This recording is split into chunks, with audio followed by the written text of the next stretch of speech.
essimu obukadde 12. Mu kyomunaana waliwo essimu eya Xiaomi Redmi Note 9 Pro. Eno yafuluma omwaka 2020 ne batunda essimu obukadde 15 obw'amasimu. Mu kifo ekyomusanvu waliwo Huawei Mate 9.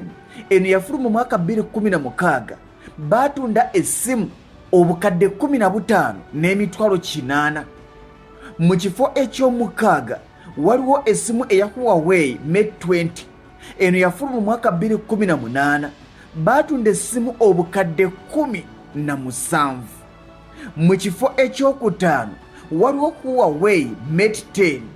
Eno batunda essimu obukadde 17 yafuluma omwaka 2017. Bangi mulinze Tekino.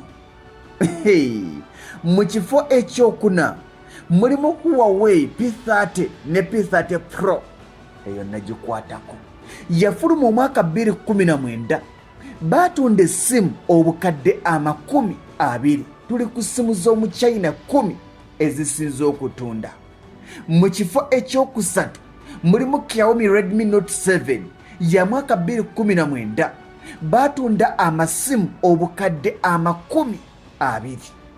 Mu kifo ekyokubiri mu ssimu enchina ezikyasinze okutunda mulimu Xiaomi Redmi Note 8 ya mwaka 2019 batunda essimu obukadde 30. Kati nkimanyi mwebuuza, simu ya mu China ki ekyasinze okutunda? Essimu ekyasinze okutunda ey'omu China ye Huawei P20. Eno ya mwaka 2018 bano abasajja batunda essimu obukadde 32.